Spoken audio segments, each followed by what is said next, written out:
ನಮಸ್ಕಾರ ಸ್ನೇಹಿತರೆ, ನಾನು ನಿಮ್ಮ ಪ್ರೀತಿಯ ಗುರುರಾಜ್ ಗೌಡ ಮಾರುಗದ್ದೆ.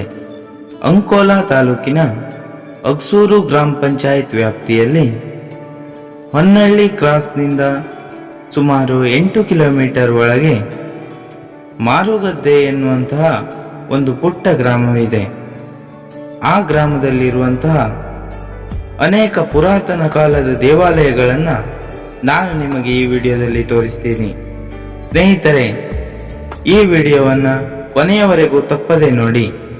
ಯಾಕೆಂದರೆ ಇಲ್ಲಿರುವಂತಹ ಪುರಾತನ ಕಾಲದ ದೇವಾಲಯಗಳನ್ನು ನೋಡಿದರೆ ನೀವು ಆಶ್ಚರ್ಯಚಕಿತರಾಗುವುದಂತೂ ಖಂಡಿತ. ಈ ಊರಿನಲ್ಲಿ 4 ದಿಕ್ಕಿಗೆ 4 ಶಿವ ದೇವಾಲಯಗಳಿವೆ. ಈ ಶಿವ ದೇವಾಲಯಗಳ ವಾಸ್ತುಶಿಲ್ಪಕಲಾ ಶೈಲಿಯನ್ನು ನೋಡಿದರೆ ನಿಜಕ್ಕೂ ಪುರಾತನ ಕಾಲದ್ದು ಎಂದು ಹೇಳುವುದರಲ್ಲಿ ಸಂದೇಹವೇ ಇಲ್ಲ. ಇಲ್ಲಿ ನೋಡಿ ಸ್ನೇಹಿತರೆ, ಬೃಹತ್ ಮರದ ಕೆಳಗೆ ಇರುವಂಥ ನಂದಿ. ಈ ನಂದಿ ವಿಗ್ರಹ ಶಿವ ದೇವಾಲಯದ ಮುಂದೆ ಇದೆ. ಹಾಗೆ ಮುಂದೆ ಪ್ರಕೃತಿ ಮಾತೆಯ ಮಡಿಲಲ್ಲಿ ಶಿವನ ಆತ್ಮಲಿಂಗ ರಾರಾಜಿಸ್ತಾ ಇದೆ.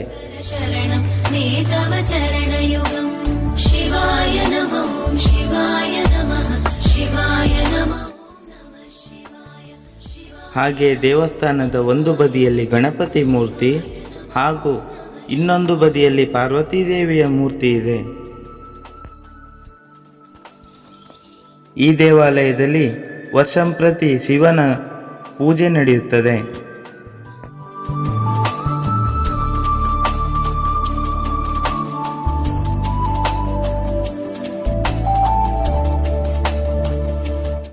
ಹಾಗೆ ಮುಂದುವರಿದು ಬಂದರೆ ಇನ್ನೊಂದು ಶಿವ ದೇವಾಲಯವಿದೆ.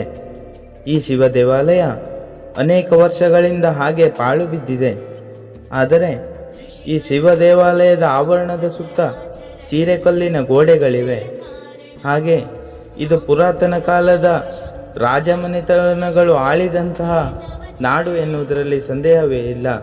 ಯಾಕೆಂದರೆ ಇಲ್ಲೇ ಅವರು ಕೆತ್ತಿರುವಂತಹ ರಾಜಲಾಂಛನದ ರೀತಿ ತೋರುತ್ತಿರುವಂತಹ ಒಂದು ಕಲ್ಲು ಕೂಡ ಇದೆ. ಇದನ್ನು ನೋಡಿ ಸ್ನೇಹಿತರೆ. ಹಾಗೆ ಇಲ್ಲಿರುವ ನಂದಿ ವಿಗ್ರಹ ಹಾಗೂ ಗಣಪತಿ ವಿಗ್ರಹ ಮತ್ತು ಪಾರ್ವತಿ ವಿಗ್ರಹಗಳು ಕೂಡ ಇವೆ. ಹಾಗೆ ಮುಂದೆ ಶಿವನ ಆತ್ಮಲಿಂಗ ತೋರುತ್ತಾ ಇದೆ. ಶಿವ ಶಂಭೋ ಶಂಕರ ಶರಣಂ ವೇದವ ಚರಣಯುಗಂ ಶಿವಾಯ ನಮಃ ಶಿವಾಯ ನಮಃ ಶಿವಾಯ ನಮಃ ಓಂ ನಮಃ ಶಿವಾಯ ಶಿವಾಯ ನಮಃ ಓಂ ಶಿವಾಯ ನಮಃ ಶಿವಾಯ ನಮಃ ಓಂ ನಮಃ ಶಿವಾಯ.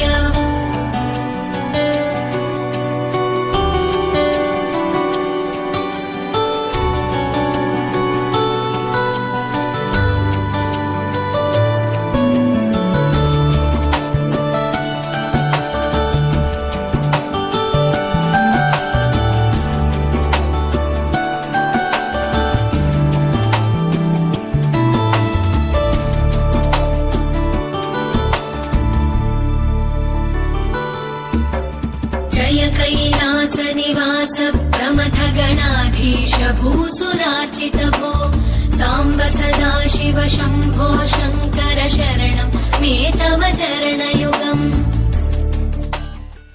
ಈ ದೇವಸ್ಥಾನದ ಆವರಣದ ಸುತ್ತಲೂ ಅನೇಕ ದೇವರ ಮೂರ್ತಿಗಳಿವೆ. ಅವುಗಳಲ್ಲಿ ಕೆಲವು ಮಣ್ಣಿನಲ್ಲಿ ಅನಾದಿ ಕಾಲದಿಂದ ಹುಗಿದು ಹೋಗಿವೆ. ಇನ್ನು ಕೆಲವು ಭಿನ್ನವಾದಂತೆ ತೋರುತ್ತಿವೆ. ಹಾಗೆ ದೇವಸ್ಥಾನದ ಮುಂದೆಯೇ ಒಂದು ಬಾವಿ ಇದೆ. ಬೃಹತ್ತಾದ ಮರದ ಕೆಳಗೆ ಇರುವಂತಹ ಈ ಬಾವಿ ಚೀರೆಕಲ್ಲಿನಿಂದ ಅಂದಿನ ಕಾಲದವರು ಕಟ್ಟಿದಂತಹ ಸುಂದರವಾದ ಬಾವಿಯಾಗಿದೆ.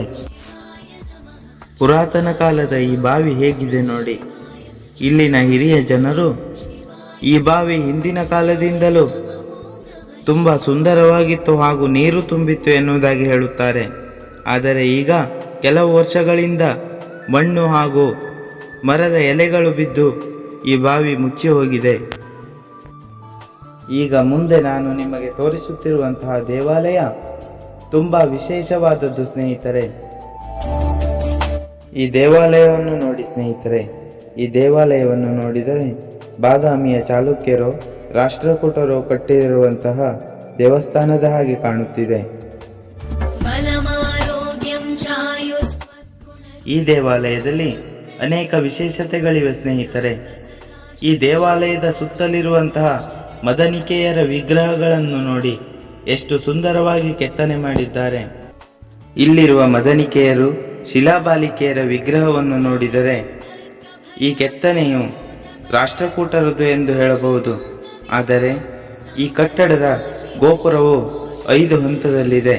ಹಾಗಾಗಿ ಇದು ಬಾದಾಮಿಯ ಚಾಲುಕ್ಯರ ದೇವಸ್ಥಾನವನ್ನೂ ಹೋಲುತ್ತದೆ. ಹಾಗೂ ಇದು ಒಂದು ಗುಹಾಂತರ ದೇವಾಲಯವಾಗಿದೆ ಸ್ನೇಹಿತರೆ. ಶಂಭೋ ಶಂಕರ ಶರಣಂ ವೇದವ ಚರಣಯುಗಂ ಶಿವಾಯ ನಮಃ ಶಿವಾಯ ನಮಃ ಶಿವಾಯ ನಮಃ ನಮಃ ಶಿವಾಯ. ಇಲ್ಲಿರುವ ಮದನಿಕೆಯರ ವಿಗ್ರಹಗಳನ್ನು ಎಷ್ಟು ಸುಂದರವಾಗಿ ಕೆತ್ತನೆ ಮಾಡಿದ್ದಾರೆ ಎನ್ನುವುದಾಗಿ ನೋಡಿ ಸ್ನೇಹಿತರೆ.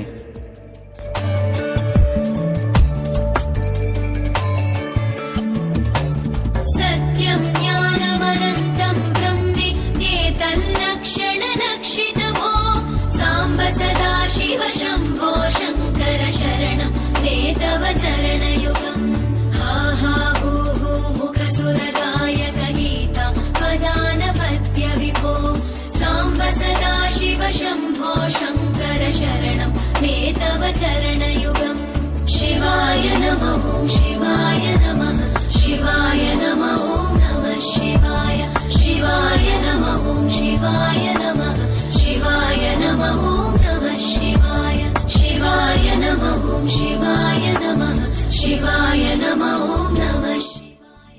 ಈ ದೇವಸ್ಥಾನದ ಮುಂದಿನ ಭಾಗ ಹಳ್ಳದ ತಟದಲ್ಲಿರುವುದರಿಂದ ಮಳೆಗಾಲದಲ್ಲಿ ಬರುವ ಭೀಕರವಾದ ಹಳ್ಳದಿಂದ ಇದರ ಮುಂದಿನ ಭಾಗ ಭಿನ್ನವಾಗಿ ಹೋಗಿದೆ. ಅನೇಕ ಪುರಾತನ ಕಲ್ಲುಗಳು ಹಳ್ಳದಲ್ಲಿ ಕೊಚ್ಚಿ ಹೋಗಿವೆ. ಹಾಗೂ ಇದು ಒಂದು ಗುಹಾಂತರ ದೇವಾಲಯವಾಗಿದೆ ಸ್ನೇಹಿತರೆ. ಈ ದೇವಸ್ಥಾನದ ಒಳಗಡೆಯಲ್ಲಿ 4 ಕಂಬಗಳಿವೆ. ಹಾಗೂ ಇದರ ಒಳಗಡೆ 3 ಬಾಗಿಲುಗಳು ಇರುವಂತೆ ತೋರುತ್ತಿದೆ.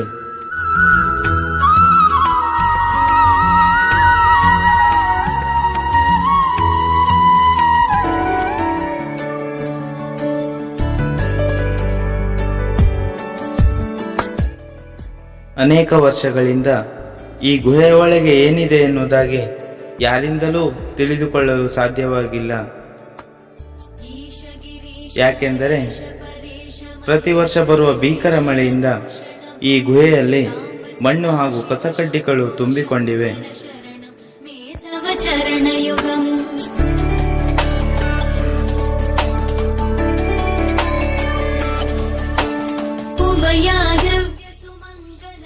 ಇಲ್ಲಿರುವ ದೇವಸ್ಥಾನಗಳ ಕಲ್ಲುಗಳ ಮೇಲೆ ಅನೇಕ ಲಿಪಿಗಳಿವೆ.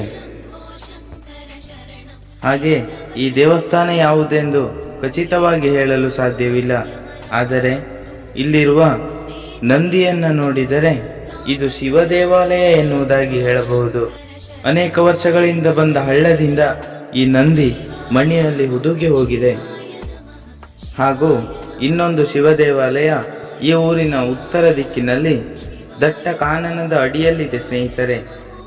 ಒಮ್ಮೆಯಾದರೂ ಈ ಊರಿಗೆ ಭೇಟಿ ನೀಡಿ ಇಲ್ಲಿರುವ ಸುಂದರವಾದ ಶಾಲೆ, ದೇವಸ್ಥಾನ, ಜಲಪಾತವನ್ನು ನೋಡಿ ಕಣ್ತುಂಬಿಕೊಳ್ಳಿ. ವಿಡಿಯೋ ನೋಡಿದ್ದಕ್ಕಾಗಿ ಧನ್ಯವಾದಗಳು.